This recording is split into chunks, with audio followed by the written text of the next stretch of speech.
오늘 주기도문 두 번째 설교 시간입니다. 제자들은 귀신에 사로잡혀 간질병 증세를 나타내는 한 아이를 기도했지만 고치지를 못했습니다. 그런데 예수님께서는 한마디 말씀으로 귀신을 쫓아내고 이 아이를 고칩니다. 기도 생활에 따른 능력, 왜 우리는 이것을 할 수 없습니까? 라는 질문에 대하여 예수님께서는 그렇게 말씀하시죠. 기도 외에 다른 것으로는 이런 일이 일어날 수가 없다. 여러분, 단순히 병을 고친다라는 차원의 문제가 아니라 이것은 귀신을 다스려야만 하는 문제였습니다. 우리가 하나님 바깥에 있을 때 우리는 마귀의 자녀라고 일컬어집니다. 우리는 마귀에게 복속되어진 자들. 그런데 여러분, 우리가 어떻게 마귀와 귀신을 이기고 다스릴 수 있겠습니까? 그런데 하나님을 믿고 하나님의 자녀, 예수의 사람이 되고 나면 우리는 그들의 권세로부터 자유로워집니다. 그런데 거기에 더해 여러분, 예수 이름과 우리의 기도 생활의 영성에 더해지면 우리를 통해 귀신이 제어받게 되는 상황에까지 이를 수 있다는 것을 성경은 우리에게 가르쳐 줍니다. 예수님의 제자들도 정통 유대교인들이었습니다. 그들 나름의 기도 생활을 해왔다라는 겁니다. 그러나 그들의 기도 생활로는 이 문제를 해결할 수가 없었습니다. 그러나 예수님의 기도 생활이, 예수님의 존재됨이 이 문제를 해결하는 것을 제자들은 경험한 겁니다.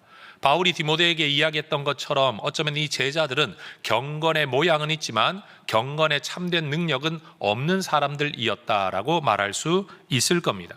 그들은 유대교의 기도 생활에는 익숙했지만 그것만으로는 넘어설 수 없는 문제, 한계를 경험한 겁니다. 그런데 그 문제를 넘어서시는 예수님을 경험하게 되자 그들은 예수님께 요청하죠. 우리도 기도를 가르쳐 주십시오. 우리도 예수님과 같은 기도의 사람이 되기를 원합니다. 거기에 더해 세례 요한이 자기의 제자들에게 기도를 가르침으로써 세례 요한 공동체의 정체성을 보여주는 그들만의 기도가 있다는 것을 동기부여받은 제자들은 예수 공동체로서 우리만 할 수 있는, 우리가 하게 되는 우리의 기도도 배우기를 원합니다 라고 또 예수님께 기도를 가르쳐 주기를 요청한 겁니다. 바로 이에 대한 응답으로 예수님께서 주기도문을 가르치셨다. 이게 바로 지난주 설교의 핵심 요약입니다. 그런데 오늘 본문을 보면 예수님은 주기도문을 가르치시기 전에 제자들이 따르지 말아야 할, 기도에서 주의해야 될 두 가지 내용을 말씀해 주십니다. 그건 기도를 몇 번이나 할 거냐, 언제 할 거냐, 어떻게 할 거냐, 얼마 동안 할 거냐, 어떤 자세로 할 거냐, 어떤 방법으로 할 거냐 라는 데 대한 문제가 아니라 기도의 본질, 다시 말해 기도하는 태도에 대한 가르침인 겁니다. 여러분, 주기도문도 어찌 보면 하나의 요약된 정리된 문장이다가 보니까 우리도 그것을 하다가 보면 하나의 예배 의식인 것처럼 그냥 해치우고 말 때가 있습니다. 그런 면에서 예수님은 주기도문 자체를 가르치기 이전에 이 기도문마저도 너희가 이런 생각 없이 기도하다가 보면 이 기도도 너희에게 그냥 헛된 기도로 끝날 수 있으니 이 기도를 가르치기 전에 주의해야 될 것을 먼저 가르치고 계시다라는 거죠. 여러분, 우리가 주기도문의 의미를 바로 알고 바로 기도하기 위해서 오늘 먼저 서론격인 이 말씀 잘 이해해서 여러분, 하나님의 기도, 하나님은 깨드리는 기도를 올바로 할 줄 아는 하나님의 백성들 되시기를 먼저 주의 이름으로 축복합니다. 저는 먼저 성경에 나타난 유대인들을, 또 성경의 인물들의 기도 생활을 먼저 몇 가지를 좀 점검해 보려고 합니다. 그리고 예수님의 기도 생활이 어떠했는가를 살펴볼 것입니다. 그리고 세 번째로 예수님이 주의하라고 했던 두 가지 내용을 살펴보려고 합니다. 흔히들 기도는 어떻게 해야 합니까? 라는 질문에 대하여 여러분, 성경에 나타난 기도 생활을 여러 가지로 정리할 수 있는데, 그런 면에서 오늘 이 한 번의 설교가 성경에 나타난 기도를 아주 요약적으로 정리하는 가르침이 될 수 있을 거라고 생각을 합니다. 성경에 나타난 유대인들, 믿음의 사람들의 일상적인 기도의 시간, 시점을 살펴볼 때 시편 55편, 다윗의 시편의 고백을 통해 볼 때 유대인들은 보편적으로 하루 3번의 기도의 관례를 지켰던 것 같습니다. 목사님 언제 기도해야 됩니까? 라고 말을 한다면, 다윗의 고백을 통해 우리가 말한다면 아침과 정오와 저녁에 기도합시다 라는 대답이 가능해지겠죠. 다니엘도 바로 이 하루 3번의 기도의 관례를 따라 기도 습관을 유지했던 것 같습니다. 따라 하십시다. 하루 3번, 아침, 정오, 저녁. 유대인들이 지켰던 기도의 습관이라는 겁니다. 스가랴 또는 다니엘 같은 경우를 보면 이 하루 3번의 기도 시간을 지키는 중에 특별히 저녁 제사가 드려지는 제9시, 여러분 유대인들의 시간은 오전 6시가 시간의 시작입니다. 그러면 3시라고 이야기하면 오전 9시가 되는 거고, 6시라고 이야기하면 정오가 되는 거고, 제9시라고 이야기하면 오후 3시가 되는 거예요. 이 오후 3시에 저녁 제사가 드려진 이 유대인들의 제사 예법을 따라 여러분 기도의 시간을 지켜왔는데, 하나님은 스가랴 또는 다니엘 같은 사람들에게 이 오후 3시의 기도 시간에 특별히 나타나서 응답하셨다라는 성경의 기록들이 등장한다라는 거죠.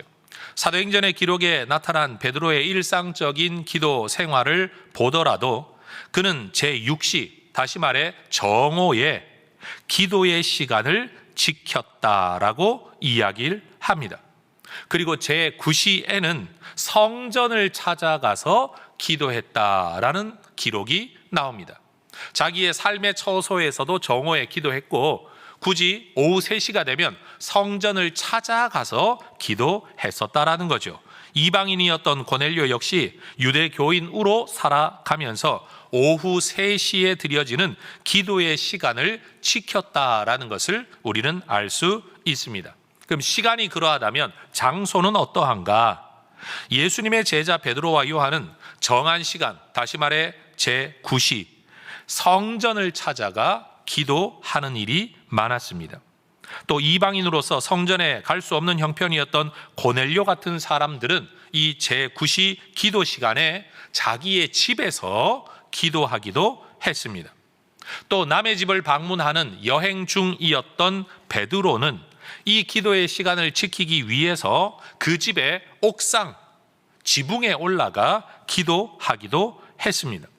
그러니까 다시 말해 그들은 자기의 집, 남의 집에 갔을 때는 자기 공간이 따로 없으면 옥상 또는 성전을 찾아가 여러 방법으로 기도했다라는 것을 알 수가 있죠. 그럼 유대인들은 기도할 때는 주로 어떤 자세와 어떤 모습으로 기도를 했느냐? 누가복음 18장에 가서 보면 여러분, 사람들은 성전에 가서 기도할 때 서서 기도했다라고 말합니다. 우리는 교회 예배당에 나오면 의자가 있지만 여러분, 유대인들의 성전에는 의자가 따로 없습니다. 제사를 목적으로 하는 곳이었기 때문에 성전에 가면 주로 서서, 그 중에 누군가는 또 서서 손을 들고 기도하기도 했고, 사무엘하 7장을 보면 여러분, 다윗은 하나님 앞에 나아가 앉아서 기도하기도 합니다. 또 누가복음 22장을 보면 누군가는 무릎을 꿇어 기도하기도 하지요. 마태복음 26장에 보면 또 어떤 사람들은 얼굴을 땅에 대고 엎드려 기도하기도 했습니다. 서서 손을 들고, 또는 무릎을 꿇고, 또는 누군가는 앉아서, 또는 누군가는 얼굴을 땅에 대고 엎드려 기도하는 다양한 자세를 보여준다라는 겁니다. 복음서에 나타난 예수님의 일상적인 기도의 습관을 보면 예수님은 하루 일과를 시작하기 전 새벽 시간에 무리에게서 떠나 한적한 곳을 찾아가 기도하기도 하셨습니다. 일과를 시작하기 전에도 기도하셨지만 때로는 일과를 마치고 기도하기 위해 산으로 찾아가신 예도 있습니다. 때로는 기도를 하기 위해 밤을 새우신 적도 있었습니다. 여러분, 누가복음 22장을 보면 예수님은 어떤 장소를 지정해 두고 습관을 따라 그 장소에 가서 기도하신 예도 있었습니다. 제자들에게는 낙심하지 말고 끈기 있게 기도하라 가르치기도 하셨고, 본인 스스로도 마가복음 14장을 보면 동일한 말씀, 다시 말해 같은 기도의 제목과 문장을 가지고 몇 번이나 반복해서 기도하기도 하셨습니다. 때로 예수님은 기도할 때 속으로만 기도하거나 생각으로만 기도한 게 아니라 음성을 발하여 소리를 내어 기도했는데 그 기도 소리를 제자들이 듣고 무슨 기도를 하는지 알아들을 수 있을 만큼 명료하게 기도하기도 하셨습니다. 물론 이건 제자들에게 나 이런 기도하고 있다라고 알리려고 하신 건 전혀 아닙니다. 하나님께 드리는 기도였는데 그런 방법으로 하기도 했다라는 거죠. 그렇다면 우리는 이러한 유대인들의 기도 습관, 예수님의 기도 습관을 통해 무엇을 배울 수 있을까요? 여러분, 기도는 어떻게 해야 됩니까? 라고 질문할 때 이렇게 하세요 라고 정해진 방법이 따로 없다라는 겁니다. 시간도 다양하고 방법도 다양하고 장소도 다양합니다. 결국 내가 하나님 앞에 엎드리기 위해 내가 자율적으로 얼마든지 행할 수 있다라는 겁니다. 자, 따라 하십시다. 정한 시간에 정한 장소에서 정한 방법을 따라 마음대로 기도할 수 있습니다. 그러니 여러분, 기도에 대하여 뭘 모르겠다라고 말할 게 아니라 오늘 제가 짧게 이야기했지만 이 모든 기도에 대한 결과를 통해 결국 중요한 건 뭐냐? 내가 언제, 어디에서, 어떤 방법으로 얼마 동안 기도할 거냐? 이거 내가 다 자율적으로 정할 수 있다라는 겁니다. 그러나 꼭 기억해야 될 게 하나가 있죠. 하나님의 구원 역사, 하나님의 특별한 기적의 역사는, 하나님의 응답의 역사는 기도하는 사람을 통해서만 이루어진다라는 건 분명합니다. 언제 기도하든 어떻게 기도하든 얼마 동안 기도하든 어떤 자세로 기도하든 그건 내가 정할 수 있지만 하나님은 어떻게든 기도하는 사람에게 응답하신다라는 겁니다. 그리고 그들이 기도할 때마다 응답을 받았냐? 그건 아니라는 거예요. 일상적인 기도의 습관을 따라 자리를 지키고 있는 중에 하나님이 응답하신 것이지, 한 번 기도하면 한 번 응답하시고 두 번 기도하면 두 번 응답하시는 이런 일은 없다라는 겁니다. 그러니 여러분 나름대로의 기도의 장소, 기도의 시간, 기도의 태도, 기도의 제목을 가지고 여러분만의 기도 습관을 잘 지켜가시는 중에 하나님의 응답의 역사를 누리게 되기를 주의 이름으로 축복합니다. 하나님의 구원 역사는 하나님을 사랑하고 하나님께 더 깊은 교제를 나누려는 사람들을 통해 이루어졌다라는 것을 잊지 말아야 합니다. 자, 이것이 성경이 우리에게 보여주는 기도에 대한 일반적인 가르침입니다. 그런데 오늘 본문의 말씀을 보면 예수님께서는 주 기도문을 가르치기 직전에 우리에게 두 가지 주의할 사항을 말씀하십니다. 오늘 본문 5절, 6절, 7절에 보면 너희는 기도할 때에 라는 말로 시작합니다. 4절밖에 안 되는 성경 구절 가운데 예수님은 이 말씀을 3번이나 반복하십니다. 너희는 기도할 때, 너는 기도할 때, 기도할 때. 그런데 거기에서 두 가지 주의할 것을 말씀하시죠. 5절과 7절을 보면 이렇게 하지 마라, 이처럼은 하지 마라 라고 말씀하십니다. 너희가 기도할 때에 이처럼은 하지 마라 라는 말씀을 통해 우리가 기도 생활 가운데 정말로 주의해야 될 두 가지, 여러분, 기도에서 주의해야 될 게 어떻게 두 가지 뿐이겠습니까? 그러나 예수님이 이 두 가지를 말씀하셨다는 것은 우리가 기도할 때 가장 쉽게, 가장 많이 저지르는 실수일 수 있기 때문에 주님은 이 두 가지를 말씀하신 줄로 믿습니다. 여러분, 이 두 가지 사항, 대표 기도할 때도, 개인 기도할 때도, 합심 기도할 때도, 묵상 기도할 때도, 소리내어 기도할 때도 여러분 항상 우리가 주의해야 될 이 두 가지, 오늘 저와 여러분이 잘 배워서 여러분 하나님이 기뻐하시는 기도 할 수 있기를 바랍니다. 첫 번째, 예수님께서 기도할 때 주의하라고 말씀하신 첫 번째 내용은 당대 종교인들처럼 위선적으로 기도하면 안 된다, 가식으로 기도하면 안 된다라는 말씀입니다. 자, 5절 말씀 같이 한번 읽어 보겠습니다. 또 너희는 기도할 때에 외식하는 자와 같이 하지 말라.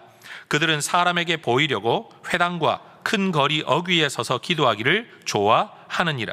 내가 진실로 너희에게 이르노니 그들은 자기 상을 이미 받았느니라. 회당과 큰 거리 어귀, 다시 말해 공적인 자리에서 기도하면 안 되나? 대표 기도하지 말라는 건가? 그거 아닙니다. 또는 공동기도, 합심기도, 통성기도, 작정기도 또는 반복하는 기도, 예수님이 지금 그런 말씀을 하고 계신 게 아닙니다. 예수님은 기도의 자세나 방법을 말씀하신 게 아니라 기도할 때의 마음가짐, 다시 말해 기도하는 자의 태도에 대하여 말씀하고 계십니다. 여러분, 이스라엘 백성들은 예루살렘 성전을 중심으로 하는 제사 문화 속에 살던 사람입니다. 그런데 바벨론이라는 나라의 포로로 잡혀가면서부터 성전을 가지고 갈 수가 없는 겁니다. 그러니 그들은 살아가는 동안에 성전 없는 땅에서 하나님을 섬겨야 했습니다. 그러니 성전 중심의 제사 중심의 신앙생활이 이제는 바벨론이라는 나라에서는 성전이 아닌 회당, 모일 회자의 집당자, 그냥 거기가 어딘지는 모르지만 우리가 하나님을 위하여 신앙 때문에 모이는 장소, 하나의 처소를 만들고 거기에서 제사가 중심이 될 수 없으니, 왜냐하면 제사장들이 다 있지 아니하니까 여기에서는 말씀과 기도 중심의 모임을 가지게 되었습니다.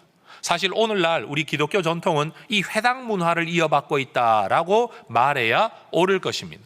그런데 바로 이 회당에 모여서 그들은 율법의 말씀을 듣고 그것을 가르치죠. 듣고 가르치는 겁니다. 그리고 하나님 앞에 함께 모여 기도하는 것, 성도의 교제를 나누는 것, 비록 남의 나라 땅에서 살아가고 있지만 하나님에 대한 신앙을 잃어버리지 말고 제대로 믿음 안에 살아갈 것을 권면하는 문화가 바로 회당 문화였다라는 겁니다. 그런데 이 회당 전통에서는 그들이 기도할 때 중구난방으로 자기 멋대로 기도하는 게 아니라 그들 나름의 또 기도의 문화가 만들어졌겠죠. 왜요? 한 사람 한 사람이 따로 기도하는 게 아니라 회당이라는 집회, 모임이 만들어졌으니까 말이에요. 여기에서는 우리가 쉐마라고 일컬어지는 신명기 6장 4절의 말씀을 먼저 암송하는 것으로 시작해서 18개의 축복 기도문을 암송하거나 읽는 경우가 많았다고 합니다. 오늘날에도 천주교를 가보면 그들은 개인 기도를 하기보다는 기도문을 모아둔 책자를 열어 그 책의 내용을 읽으면서 기도하는 습관들이 많이 있지요. 여러분, 그것도 어떤 면에서는 회당 문화의 전수라고 말을 할 수 있습니다. 어쨌든 유대인들은 바로 그러한 문화에 익숙한 사람들로서 지금 예수님 시대에도 성전도 있지만 회당이 함께 공존하는 바로 이 시대, 바벨론 포로에서 돌아와서도 성전만 있는 게 아니라 이 회당 문화를 그대로 가지고 와 지역마다 동네마다 회당에서, 그리고 때로는 성전에서 바로 이러한 신앙생활을 이어가고 있었다라는 겁니다. 바로 신약 시대를 살았던 예수님과 예수님의 제자들도 여러분, 성전을 중심으로 한 제사 문화와 함께 회당을 중심으로 한 성경 교육과 기도 문화에 익숙했다라는 거죠. 그러니 이들은 어떤 면에서 보면 하나님과 소통하는 기도도 알고 있지만 이 기도문의 문화 자체가 하나의 익숙한 종교적인 습관이 되었을 가능성이 있습니다. 그래서 그 당시에 어떤 사람들을 보면 회당과 큰 거리 어귀에 서서 기도하기를 좋아하는 사람들, 예수님은 바로 눈에 그런 사람들이 보였다라는 거죠. 여러분, 왜 식은 먹을 식자를 써서 바깥에서 먹는 게 아니고요, 꾸밀 식자입니다. 바깥을 꾸미다 라는 의미입니다. 실제는 그렇지 못한데 껍데기만 그렇게 꾸미는 것, 우리는 위선이라는 단어도 쓰죠. 거짓 위자에 선할 선자, 진짜는 선하지 않은데 선한 것처럼 꾸미는 걸 우리는 위선이라고 말합니다.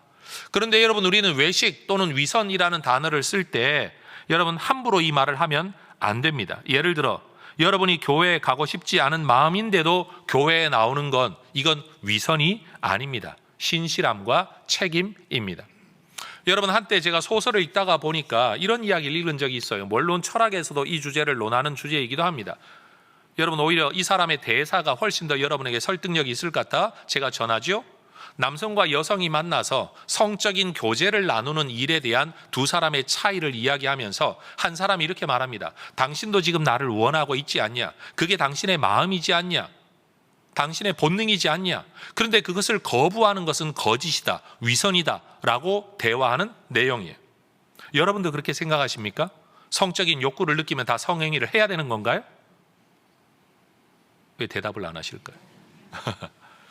여러분, 성적인 욕구를 느끼는 본능이 있다고 할지라도 우리의 삶 속에서, 윤리 속에서, 상식 속에서, 특별히 신앙 속에서 정해진 대상과만 성관계를 나누는 건요, 위선이 아닙니다. 그건 책임감이고 순종인 겁니다. 본능을 따르는 것만이 진실한 것이다, 본능대로 살지 않는 건 위선이다 라고 말하는 세상 사람들이 분명히 있습니다. 그렇지 않다라는 거예요. 여러분, 내가 하고 싶은 마음이 좀 줄어드는데도 불구하고 해야 할 일이기 때문에, 책임을 맡았기 때문에 그 일에 성실하게 감당하는 것은 위선이 아니라 성숙함입니다. 예를 들어 봐요. 여러분, 자녀를 키우다가 보면 진짜 그냥 집어 던져버리고 싶고 모른 척하고 싶을 때가 얼마나 많습니까? 그렇다고 내 본능대로, 내 생각대로, 내 감정대로 집어 던져버리는 게 여러분, 그게 진실함이고 신실함인가요? 정직한 건가요? 아니죠. 여러분, 힘들어도 끝까지 참고 자녀들을 양육해내는 것, 결혼 생활을 지켜내는 것, 이건 성숙함이다 라고 우리가 말을 해야 할 겁니다. 뭘 기도해야 되는지 내가 잘 모르겠다, 답답하다, 내 기도를 들으실지 모르겠다라는 회의적인 마음, 때로는 오랜 기도를 하는데도 응답이 없어서 이게 무슨 소용이 있나 싶어서 때때로 원망하고 투정하고 싶은 마음이 하나님 앞에도 일어날 때가 있습니다. 그런데 이건 위선이나 가식이 아닙니다. 이건 오히려 인간의 연약함입니다. 그럼에도 불구하고 그 자리를 지키는 것, 그게 믿음이라고 말을 할 수가 있겠죠. 여러분, 회당은 어떤 곳입니까? 신앙을 목적으로 사람들이 모여드는 장소가 회당입니다. 실내 공간이죠. 큰 거리 어귀는 어디입니까? 신앙과는 상관없이 많은 사람들이 모여 있는 실외입니다. 지금 예수님은 실내 공간과 실외 공간을 말씀하시고, 신앙을 목적으로 사람들이 모이고 신앙 없는 일반인들이 모이는 장소를 말하고 있고, 그런데 두 군데의 특징이 뭐냐면 많은 사람이 모이는 곳이라는 특징, 두 개의 차이와 함께 하나의 공통점이 있습니다. 그런데 여러분, 기도는 어디서든지 할 수 있고 어디서든지 해야 합니다. 정말로 여러분, 급할 때 누군가가 갑자기 심각한 수술 또는 사고에 대한 중보기도가 오면요, 저는 그냥 길을 가다가 한쪽 귀퉁이에 서서 기도합니다. 차를 몰고 가다가도 기도하고 세우고도 기도하고 급한 기도를 할 때가 있습니다. 여러분, 그때는 무슨 장소를 찾거나 그럴 수가 없는 시점이 우리에게 있다라는 겁니다. 그런데도 왜 지금 이 사람들은 회당 또는 큰 거리 어귀에 서서 기도할까요? 중요한 건 기도는 하나님께 하는 것인데도 불구하고 예수님은 이들의 문제를 뭐라고 말하는가 하면, 하나님께 하는 기도가 아니라 사람에게 보이려고 기도하고 있다, 이것을 문제 삼고 있으십니다. 따라하십시다. 사람에게 보이려고. 다시요. 사람에게 보이려고. 이들의 기도가 외식하는 기도인 이유가 뭐냐? 사람에게 보이려고 기도한다는 거예요. 기도 자체는 하나님께 하는 겁니다. 그런데도 목적이 하나님께 지금 기도하는 게 목적이 아니라 사람에게 보이는 것이 목적이 될 때 이 기도가 외식하는 기도가 된다라는 거죠. 우리가 기도하다가 보면 실수할 때가 있습니다. 특별히 우리 대표 기도하는 분들이 실수를 잘하는 내용이 있죠. 하나님은 눈에 보이지 않고요, 사람은 여기 있다는 게 너무 뚜렷해요. 그러다가 보니까 기도를 할 때 하나님께 내가 기도하는 게 아니라 사람에게 뭔가를 말한다는 생각이 자기도 모르게 은연중에 들 때가 있습니다. 뭐 예를 들면 이런 거예요. 하나님, 저들이 깨닫게 하여 주옵소서 라고 막 설득하듯이 이야기하고 설교하듯이 기도할 때가 우리도 모르게 있다라는 거예요. 여러분, 대표 기도할 때만 그런 게 아니에요. 제가 여러분에게 누차 강조하지만 가정 예배 같은 거 드릴 때, 때로는 구역 예배 이런 거 드릴 때 누가 설교자가 될는지 모르겠지만 설교를 맡은 사람들이 실수하는 게 뭔가 하면, 내가 하고 싶은 말을 성경 구절 읽어놓고 내 말을 계속하는 거예요. 애들한테 훈계하는 거예요. 야, 늦으면 안 된다, 공부해라, 네가 그래서 뭐 하겠냐. 내가 하고 싶은 말을 다 하는데 예배 시간에, 가정 예배라는 시간 안에 성경 구절을 읽어놓고 설교라는 패턴 속에 내가 하고 싶은 말을 담아버리니까, 여러분, 이 말을 듣고 있는 아이 입장에서는 이거 분명히 엄마가 나한테 또는 아빠가 나한테 하고 싶은 말인데 이게 설교래, 설교. 심지어 때로는 부모가 자녀를 축복 기도해 준답시고 아이를 앉혀놓고 뭐 그냥 기도를 하는데, 여러분, 기도 가운데 온갖 훈계가 다 들어가잖아요. 예? 뭐 늦지 않게 하옵소서, 뭐 다른 데 관심 가지지 않게 하옵소서. 엄마가 하고 싶은 말을, 온갖 말을 자녀한테 다 쏟아내서 예수님 이름으로 기도합니다. 그럼 애가, 여러분, 이거 아멘을 해야 돼요, 말아야 돼요? 아멘을 하면 그 말을 들어야 되는데, 내가 볼 때는 이거 너무 심하다 싶으면 아멘을 해야 돼요, 말아야 돼요? 결국 우리도 모르게요, 내가 하고 싶은 말, 내 뜻을 누군가에게 관철시키기 위해서 종교라는 이름을, 권세를 더 얻는 거예요. 말씀의 권세를 덮어 씌우고 기도의 권세를 덮어 씌우고 예수님 이름을 덮어 씌워 가지고 내 뜻을 다른 사람에게 관철시키려고 할 때가 있다는 거예요. 여러분, 이거 전부 다 외식하는 일이에요. 이 위험한 일이에요. 설교자로 살아가는 저도요, 정말 주의하려고 하고 조심하려고 하는 것 중에 하나가 목적을 위해 말씀을 이용하지 않는 것. 우리 교역자들하고 제하고 제일 큰 트러블이 일어날 때가 언제냐 하면 전도를 앞에 놓고 목사님이 전도 설교를 해야 된다는 거예요. 근데 전도는 하나님의 뜻이 맞긴 맞아요. 틀린 건 아니에요. 그러면 1년에 2번씩 시즌을 가지고 약 한 달, 2달씩은 맨날 전도 설교를 해야 된다는 거예요. 저는 그걸 거부하죠. 그래서 전도위원회가 저를 싫어해요. 왜냐하면 전도위원회는 전도를 하려고 하고 전도 담당 목사님은 전도를 하려고 하는데 목사님이 안 도와준다, 섭섭하다, 대놓고 그래요. 그래서 저는 가지고 있는 마음 중에 하나가 뭐냐, 맞는 말이긴 한데 그런 식으로 하면 목적을 위해서 성경을 자꾸만 끌어다 대기 시작하면 결국은 목표를 이루기 위한 말씀밖에 안 된다. 나도 그래야 되는 줄 안다. 그래야 성도들이 늘고 듣고 부담을 느껴 한 명이라도 더 데리고 오는 줄 나도 안다. 당장 다음 주일이 초청 주일인데 제가 지금 이 설교하고 있잖아요. 전도 설교 안 하고 기도 설교하고 있잖아요. 이유가 뭐냐? 설교가 말씀 자체가 목적이 되면 좋겠다. 이게 제가 스스로 고민하는 내용이에요. 여러분, 저도 교회가 성장하기를 원해요. 그런데 또 하나 제 꿈, 더 큰 꿈은 뭐냐? 말씀이 말씀으로만 전달되면 좋겠다. 저는 이 꿈이 더 커요. 여러분, 제가 이렇게 설교하더라도 전도하시기를 주의 이름으로 축복합니다. 오늘은 기도 설교하고 있지만 다음 주 전도 많이 해오시기를 제가 부탁드릴게요. 여러분, 가정예배 제가 드리지 말라는 이야기가 아닙니다. 가정예배를 드리더라도 말씀이 말씀으로 전달되고 이 말씀이 당신도 받지만 전하는 나도 받아야 된다라고 저 3자에게, 아이들에게 인식이 돼야 되는데, 아빠 엄마는 자기가 하고 싶은 말을 설교에다 얹어가지고 이 말을 안 들으면 엄마 아빠 말을 안 듣는 게 아니라 하나님 말씀을 안 듣는 사람 취급해버리니까 여러분, 이게 종교가 폭력이 되는 거예요. 기도를 합시고 막 쏘대면서 그냥 머리 숙이고 들어야 되잖아요. 기도하니까. 근데 그 기도 내용이 나에 대한 훈계가 가득 차 있어요. 여러분, 이 기도 하나님께 하는 건지 나 들으라고 하는 소리인지, 여러분, 이럴 때 우리는 기도라는 것에 대한 혐오, 종교에 대한 혐오를 느끼게 되는 거예요. 대표 기도자들이 범하는 실수가 바로 그런 거죠. 그냥 우리 공동체 모두에게 필요한 은혜를 하나님께 달라고 대표로 간구해야 되는데, 내가 이 공동체에 대한 원하는 게 뭐가 있는데, 목사님도 이거 좀 들어야 돼, 장로님들도 이 소리 좀 들어야 돼, 성도들도 이 소리를 들어야 돼. 기도라는 패턴 안에 그런 걸 담아버리기는 그 순간 우리는 기도를 하나님께 하는 건지 사람에게 하는 건지 여러분 헷갈리게 된다는 거죠. 여러분, 우리 모두가 외식하는 자가 되지 않기를 주의 이름으로 축복합니다. 예수님께서 말씀하신 이 사람들, 분명 기도는 하나님께 하는 건데 왜 사람에게 보이려고 이 기도를 할까? 멀리서 떨어보면 그러면 안 되지 라고 쉽게 말할 수 있지만, 여러분, 우리에게도 왜 그런 일이 일어나냐는 거예요. 왜? 사람마다 이유는 참 다르겠지만 여러분, 하나님은 눈에 보이지 않고요, 사람은 눈에 보이기 때문에 그래요.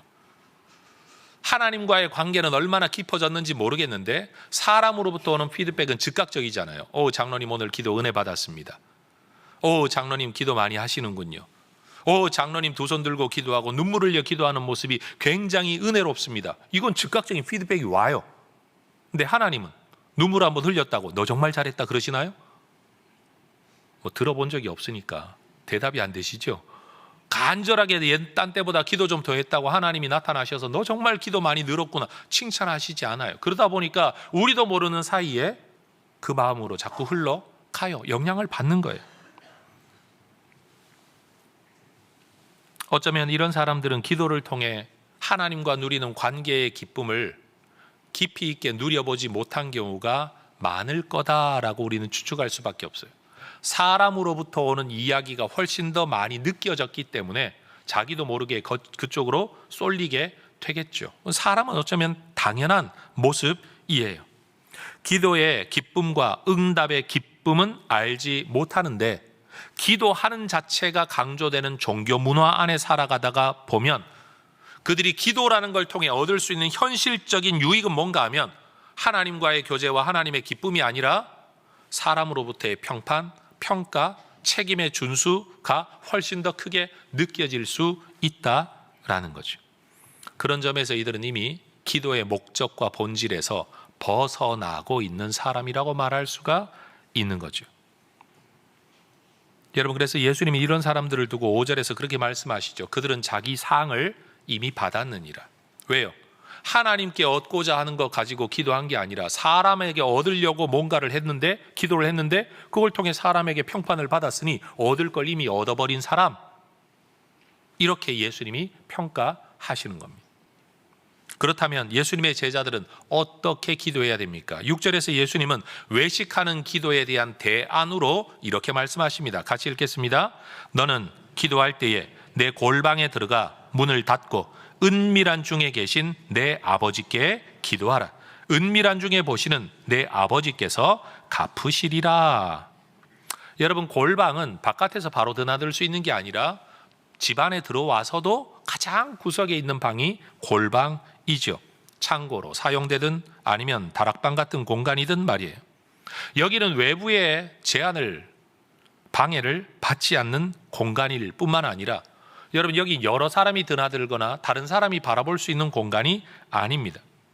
은밀하거나 아니면 독점적이죠. 제가 말하는 독점적이라는 것은 다목적으로 사용할 수 없는 공간이라는 뜻입니다. 예수님은 회당과 큰 거리 어귀를 골방과 대조하십니다. 여러분, 이 골방에 들어가면 다른 사람 보기 위한 행동을 할 이유가 전혀 없는 거예요. 여기에 앉아서 이것도 저것도 할 수 있는 건 아니에요. 하나님은 지금 절대 남이 안 보는 데서만 기도해야 된다, 예수님이 지금 그 말씀을 하고 계신 게 아닙니다. 사람 보는 데서는 절대 기도하지 마라, 그 말씀을 하고 계신 게 아닙니다. 하나님께만 초점을 맞추고 다른 거는 신경 안 쓸 수 있는 그런 곳에서 하나님을 바라보고 기도하라라고 권면하는 겁니다. 오늘날 우리 생활 문화 안에서 이런 골방을 찾는 건 쉽지 않은 것 같습니다. 집에 방에 여유라도 있으면 그 방은 그냥 기도하는 방, 또는 내가 문 잠그고 앉아 들어있으면 아무도 나를 방해하지 않는 공간이 있다면 참 좋겠지만, 그러나 그런 방 안에도 보면 앉아서 컴퓨터 켜고 TV 보고 뭐 휴대폰 들고 들어가기 시작하면 사실은 골방이 되지 않아요. 제가 일상을 살면서 제일 힘든 게 이 휴대폰이에요. 너무 편한데 너무 불편해요. 저는 우리 교단 안에서 어른 목사님들께 싸가지 없는 목사로 소문이 났어요. 이유가 뭔가 하면 전화를 잘 안 받는다는 거예요. 근데 여러분들에게도 제가 말씀드리지만 저는 특별한 일상생활에서는 저 휴대폰을 옆에 두고 있지만요, 누구를 만날 때는 휴대폰을 들고 가지 않습니다. 성도들을 만날 때 아니면 누구와 상담할 때, 회의할 때 가능하면 휴대폰 잘 안 보고 안 가지고 갑니다. 아니, 예배 드릴 때 휴대폰 누가 갖고 들어갑니까? 그냥 예배에 집중해야지. 안 그래요, 여러분? 그러다 보니까 전화를 거실 때 제가 전화를 즉각 안 받을 때가 많아요. 그래서 또 안 받네, 또 안 받네. 문자를 그렇게 보내오시는 분들도 계세요. 예, 아주 그 뒤에 뭐 줄임말이 있겠죠. 싸가지 없이 뭐 이렇게. 그러다 보니까 여러분, 이게 일상을 살고 나 혼자 앉아 있는데도 늘 누군가에게 내가 대기 상태여야 된다는 것. 여러분, 기도할 때도 전화 오거나 문자 오면 기도를 끊어야 되잖아요. 그렇죠? 집중이 안 되죠. 저는 목양실에 앉아 있는데 우리 교회가 이 건축을 잘하면서 목양실도 뭐 물론 책으로 둘러싸인 공간이긴 하지만 저희의 독점적인 업무 공간 아닙니까? 근데 그렇다고 나만 있는 게 아니에요. 심심하면 노크하고 교역자들 들어와. 이거 어떡합니까? 저거 어떡합니까? 뭐 누가 찾아오셨습니다. 뭐 어쩌습니다. 그러다가 보면 여러분, 이렇게 좀 널널하게 앉아 있을 수도 없어요. 언제나 대기 상태예요. 근데 문제는 업무적인 대기 상태만이 아니라 성경도 한번 집중해서 몇 시간을 읽기가 쉽지 않다라는 거예요. 왜냐하면 일이 중간에 찾아 들어오니까 말이에요.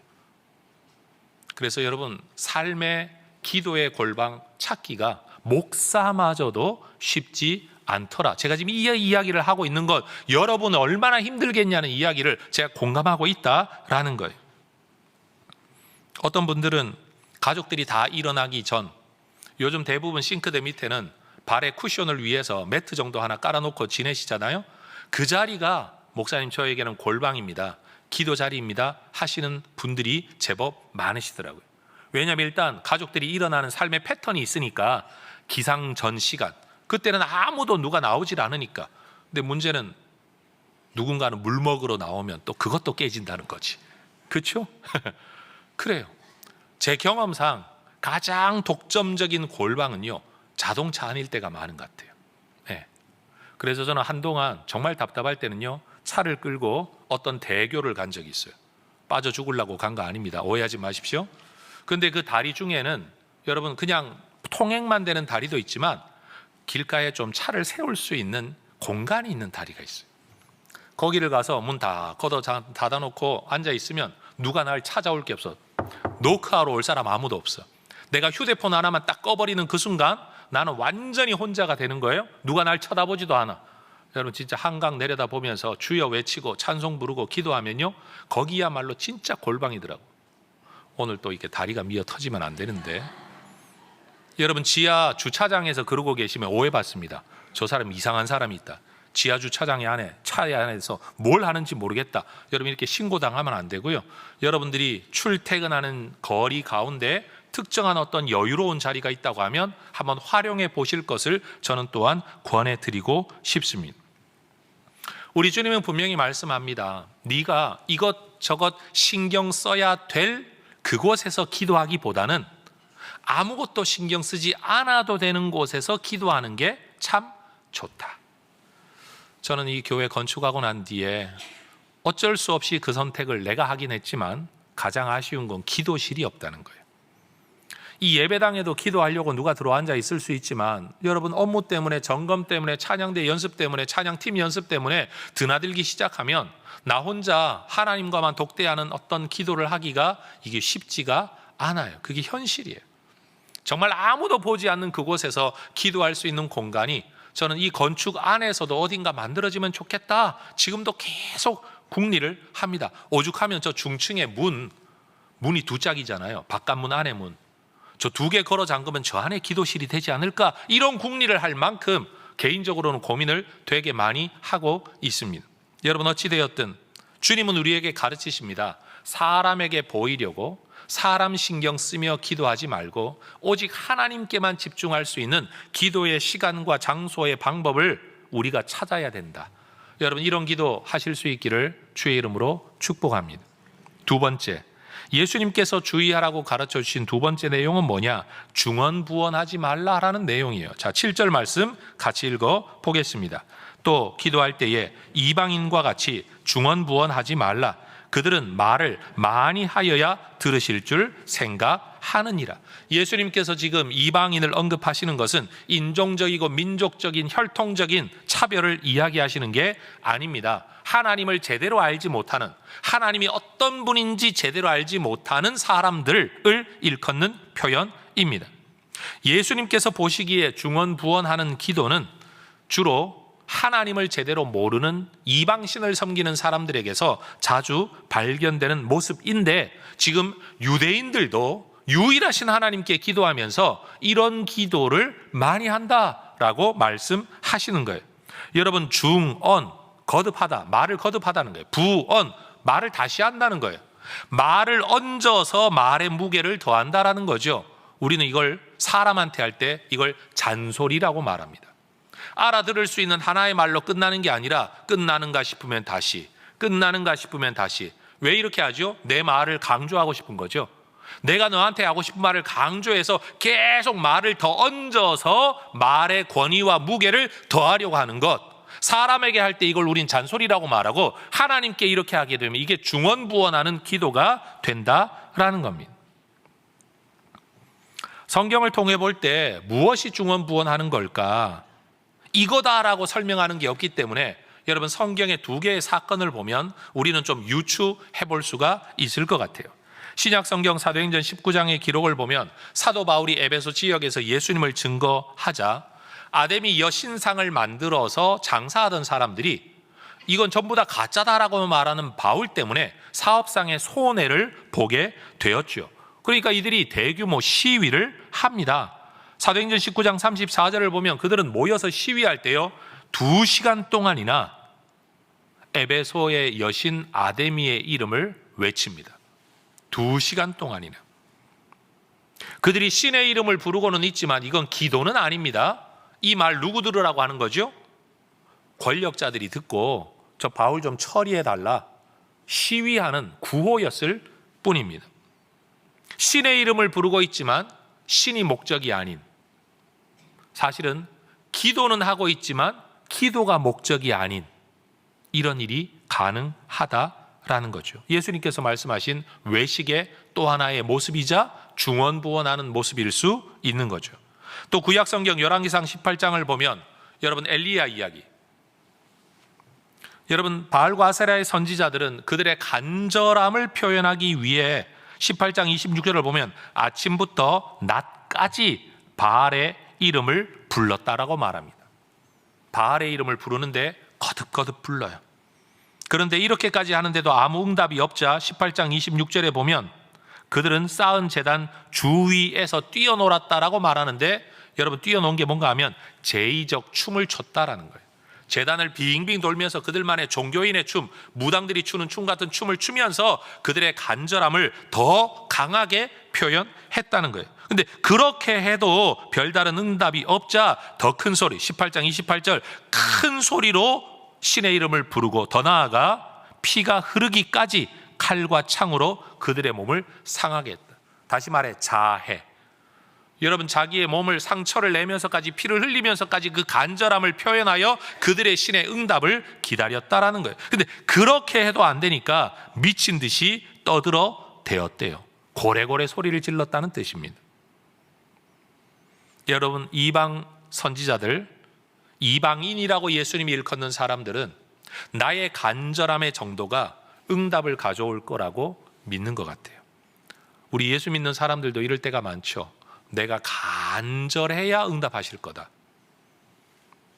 그런데 엘리야는요 어떻게 이때 기도했는가 하면 주여 응답하소서 응답하소서, 하나님이 하나님이라는 걸 보여주소서 기도 한번 하고 여러분 제단 위에 물 다 갖다 붓고 기다리는데 하나님께서 불로 응답하십니다. 엘리야의 기도는 긴 기도도 아니었고요, 자기 몸을 상하게 하는 기도도 아니었고요, 중언부언하는 기도가 아니었습니다. 기도의 응답은 많은 말 또는 나의 간절함에 달려있는 게 아닙니다. 하나님의 은혜 때문이고 내가 하나님의 자녀라는 이유 때문이고 기도 그 자체 때문이지 기도의 간절함 때문이 아니라는 겁니다. 가끔씩 기도할 때 눈물 흘리는 게 습관이 되신 분들이 계신 것 같아요. 그럼 눈물을 잘 안 흘리는 사람들이 볼 때는 눈물 흘리는 사람들의 기도는 훨씬 더 진실해 보이죠.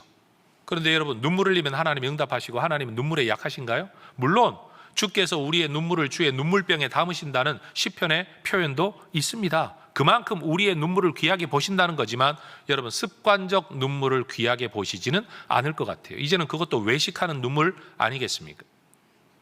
여러분 하나님께서는 우리의 믿음을 보십니다.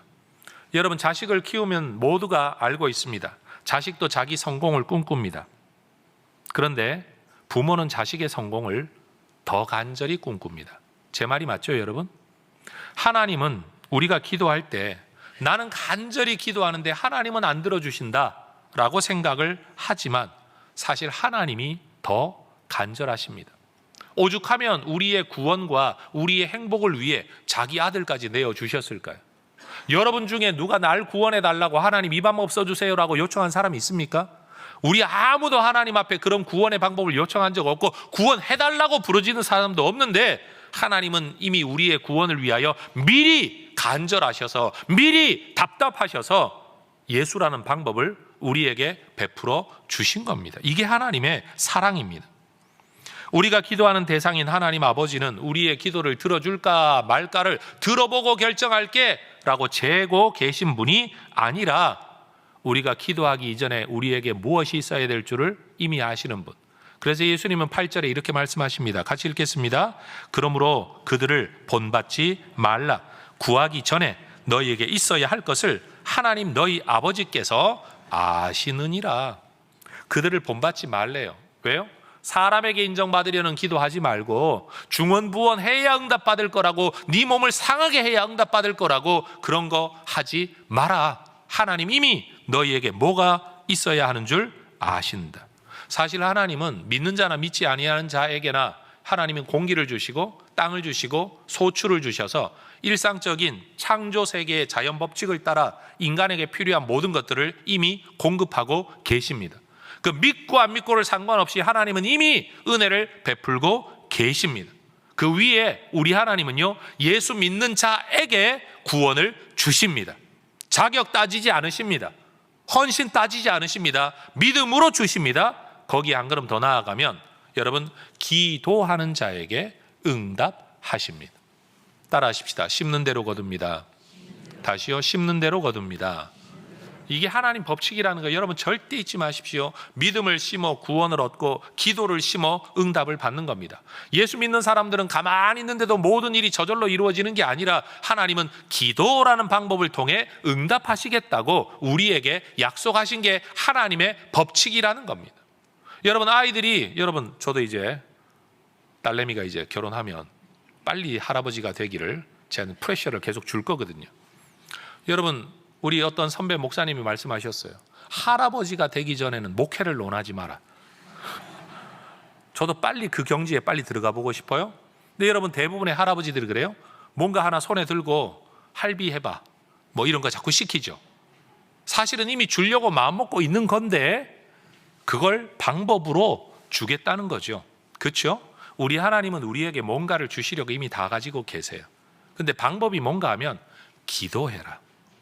네가 나에게 이것을 원한다고 말할 때, 기도할 때 내가 이것을 너희에게 주겠다. 전 이것도 이해가 안 돼서 그냥 주시지 뭘 치사하게 또 뭘 그렇게 시키시나. 그런데 제가 곰곰이 생각해 보니까, 성경에는 없어요? 저 혼자 생각을 해보니까 이런 생각 들어요. 기도하지도 않았는데 나한테 무슨 일이 자꾸만 주어지면 저절로 주어진 줄 알지, 이거 하나님이 주셨다고 생각할 거냐고. 안 그래요 여러분? 한번 생각해 보세요.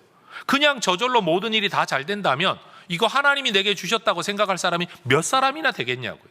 근데 기도하고 받으면 아, 하나님이 주셨구나, 이게 너무 분명해지는 거죠.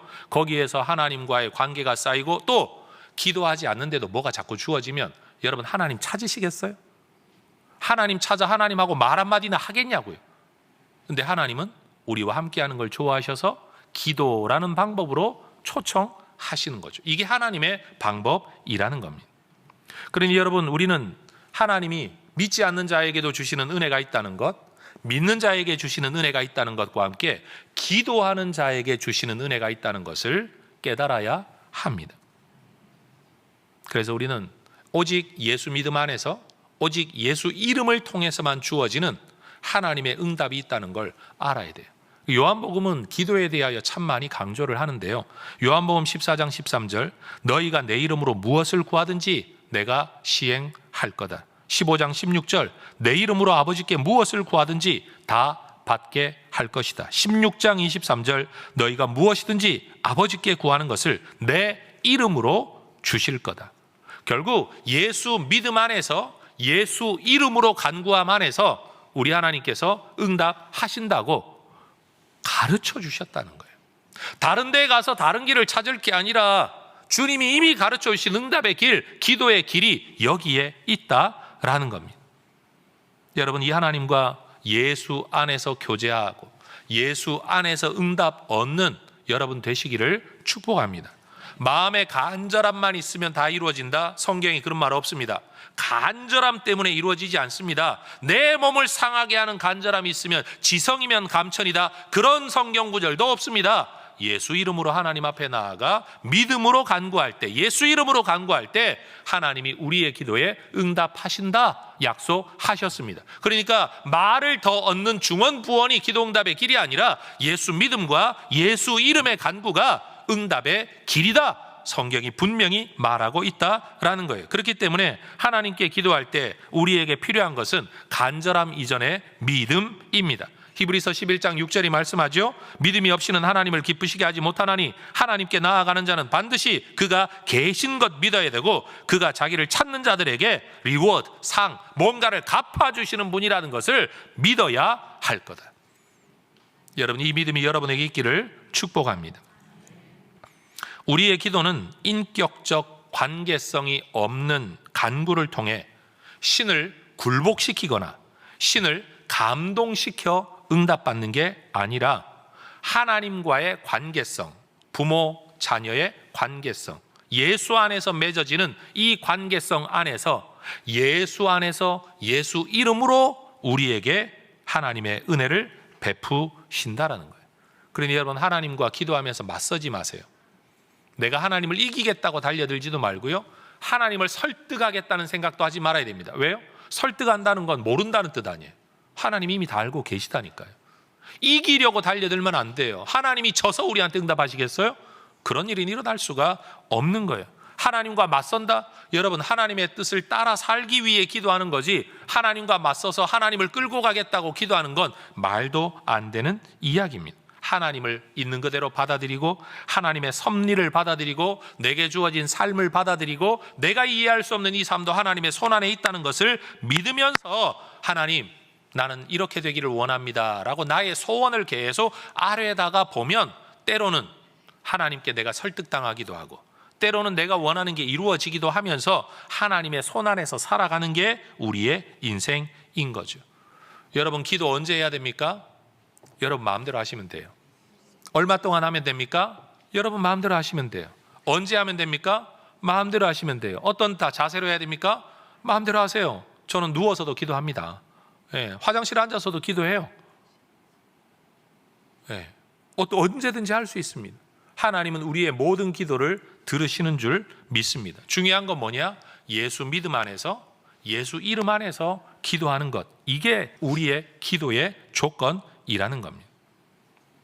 이 하나님 앞에 사람한테 보이려고 외식하지 말고, 여러분 하나님 설득하려고 중언부언하지도 말고, 우리 하나님과 깊은 교제를 나누며 기도할 때 비로소 우리의 기도가 여러분 이방인과는 다른 기도, 타 종교인과는 다른 기도가 되는 것이죠. 여러분, 주기도문 다음 주에도 설교를 하게 되겠지만 많은 사람들은 주기도문이 아니라 주문인 줄 알아요. 주 기도 빼버리고 주문, 그냥 이것만 외우면, 심지어 여러분 또 누군가 어떤 권사님들은 또 그렇게 말을 하기도 했대요. 100번만 외우면 뭐 어쩌고 저쩌고 뭐 이렇게. 이게 완전히 진짜 주문이야. 뭐 열려라 참깨입니까 그게? 여러분, 하나님께서 우리에게 말씀하신 기도의 의미가 뭔지, 본질이 뭔지, 내용이 뭔지를 깊이 이해하고, 때로는요 그 모든 것 이해 속에서 그냥 주여 한마디 속에서 하나님은 우리의 마음을 다 듣는 분이신 줄로 믿습니다. 아이들이 여러분 앞에 나와서 엄마, 아무 말 하지 않고 한마디만 했는데도 벌써 이 아이에게 무슨 일이 있는지 여러분 어머니들 다 아시잖아요. 모르세요? 아시죠? 우리 하나님은 그 이상이에요. 거기에 무슨 말은 많이 필요합니까? 하나님을 이해시키려고, 하나님을 설득시키려고, 하나님 굴복시키려고, 다 필요 없는 이야기들이죠. 그러니 여러분, 제가 믿음은 관계입니다, 믿음은 태도입니다 이런 말 참 잘하는데, 여러분 기도라는 거는요 말로 설득하는 게 아니라 관계를 어떻게 맺느냐 하는 게 기도의 본질이에요. 많은 말을 하지 않아도 이미 소통되는 관계가 있고요, 말을 엄청 했는데도 하나도 통하지 않는 관계도 존재하는 거죠. 여러분, 우리 주님 앞에 정말로 인격과 인격의 만남이 이루어지는 기도의 생활을 누리며 경험하며 살아갈 수 있기를 주의 이름으로 축원합니다.